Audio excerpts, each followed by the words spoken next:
In modern culture, numerous beliefs about nuclear weapons have taken root.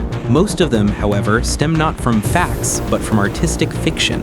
Movies, video games, and internet memes often depict total annihilation, a scenario that frequently bears little resemblance to the actual effects of a nuclear explosion. In this video, we'll examine the most common myths and explain what really happens during a nuclear detonation, where the zone of near certain death ends, where survival becomes possible, and what actions can genuinely increase your chances of staying alive. Let's start with the most important point, an objective assessment of the actual scale of destruction. Even very close to ground zero, survival is possible if you're inside a sturdy shelter and take protective measures in time. You don't need a deep military bunker like in Fallout. In many cases, a standard basement is enough. Let's look at the numbers. In a 500 kiloton surface burst, the radius of total destruction is about 1 mile. Anyone caught outside in this zone will almost certainly die or suffer fatal injuries from the blast wave and third-degree burns caused by the intense thermal flash. However, people who take shelter in strong, sufficiently deep basements or other protected structures have a high chance of surviving, though they may still be injured. Their shelters will likely be buried under rubble, making escape impossible without outside help. Beyond that lies the zone of severe damage, extending to roughly 2 miles. Inside solid shelters, survival is nearly guaranteed, at least through the initial blast. At distances of 5.6 miles or more, you can survive even without shelter, as long as you act quickly, drop to the ground, get behind any barrier, and shield yourself from the thermal pulse and blast wave. By 9.3 miles and beyond, the vast majority of people outdoors will survive with little or no serious injury, unless they make a critical mistake, like looking directly at the flash. You may have heard the so-called thumb rule. If you extend your arm and the mushroom cloud appears larger than your thumb, you're in the danger zone. That's complete nonsense. In a 500 kiloton explosion, the cloud rises to about 5 miles, and that thumb rule would falsely place you in danger even 62 miles away, where there's virtually no threat.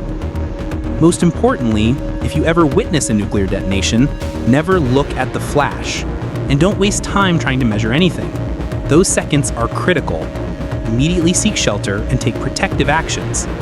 Even if you're outside the immediate destruction zone, it's always better to over-prepare than to underestimate the risk. The iconic mushroom cloud is strongly associated with nuclear explosions, but similar shapes can form in many high-energy events.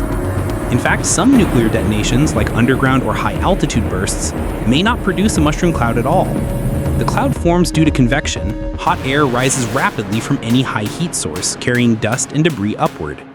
You'll see nearly identical structures in massive chemical explosions, volcanic eruptions, and even in large thunderstorms.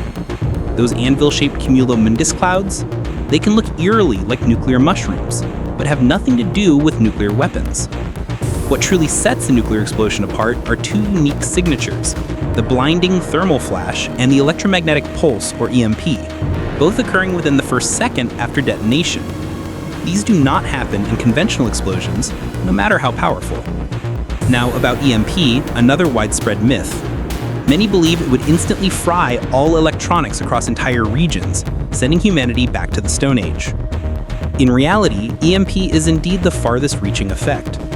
While the blast wave of a 500 kiloton explosion fades by about 6.2 miles, EMP can affect systems 62 miles or more, especially in high-altitude bursts, where its range is limited only by the horizon. EMP induces currents in wires and circuits, but the damage depends heavily on the size of the device. Your smartphone is too small to pick up destructive currents. It will likely survive. A desktop computer's metal case also offers good shielding, though its power supply, if plugged in, may be damaged. Cars won't all shut down permanently. A vehicle's metal body acts like a Faraday cage, protecting onboard electronics. Tests show most modern cars keep running, and those that stall usually restart after a short time. The real vulnerability lies in long electrical infrastructure. Power lines, phone towers, and broadcast antennas act like giant EMP collectors. Grids will likely go down, but protective systems usually prevent total equipment destruction, so power could be restored within days or weeks. Cell towers, however, are highly vulnerable and may be out for a long time. But a simple battery-powered radio? It will likely keep working. Emergency radio networks are specifically hardened against EMP, since radio remains the primary public alert system in disasters, including nuclear events. So a portable radio is one of the most valuable items you can have. Bottom line, EMP will cause major disruptions, especially in the first hours and days, but it won't plunge civilization into a pre-industrial dark age. Radioactive fallout is another factor often wildly exaggerated in movies and media. Post-apocalyptic wastelands make for dramatic fiction, but real-world physics tells a more nuanced story. First, modern nuclear weapons produce relatively little local fallout. This isn't out of humanitarian concern, it's by design. Efficient warheads are built to consume most of their fuel in the explosion, not scatter it as debris. Second, radiation can be effectively blocked. A home basement reduces exposure by 7 to 10 times. A basement in a multi-story building offers 100 to 200 times protection. A dedicated fallout shelter, up to 400 times. You might object, okay, but you can't stay in a basement forever. Supplies will run out. That's true. But chances are you won't need to. Radioactivity decreases rapidly over time. Just 7 hours after the explosion, radiation levels will be about 10 times lower than right after detonation. After 2 days, 100 times lower. And after 2 weeks, 1,000 times lower. Also distinguish between two types of radiation. Initial radiation, the burst of gamma rays, X-rays, and neutrons released at detonation, is lethal within seconds, but only out to about 1.5 miles for a 500 kiloton blast. Still, at that range, you'd likely already be killed by blast or heat, so radiation isn't the main concern. Fallout, radioactive dust lifted into the air and carried downwind, creates longer-term contamination. The fallout zone typically forms an elongated ellipse. In mid-latitudes, winds usually blow from southwest to northeast, so the highest risk corridor might stretch 37 miles long and 3.1 miles wide. Even there, survival is possible. Shelter in place for the first 5 to 7 hours, then evacuate to a less contaminated area. In lighter fallout zones, you can stay put, spend a few days in a basement, then limit outdoor activity for another week or so. If the wind is blowing from you toward the blast, or perpendicular to it, your risk drops sharply. Beyond 3.1 to 3.7 miles, radiation levels may be low enough that short outdoor exposure is acceptable, especially after the first day. Still, minimize time outside during the initial period. Always follow official guidance. Better yet, have your own radiation meter. If 1 hour after detonation, outdoor levels are around 1 sievert per hour, that's a serious threat. But if it's 0.1 sievert per hour or less, basic precautions will likely keep you safe. Let me be absolutely clear.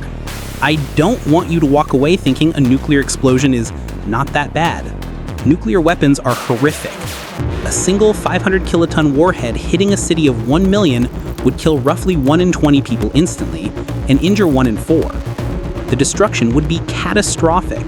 Recovery could take years or decades. But even in this nightmare, survival is possible. In our next video, we'll cover exactly what you should do to maximize your chances of making it through. If you liked it, subscribe to the channel. It's only going to get more interesting.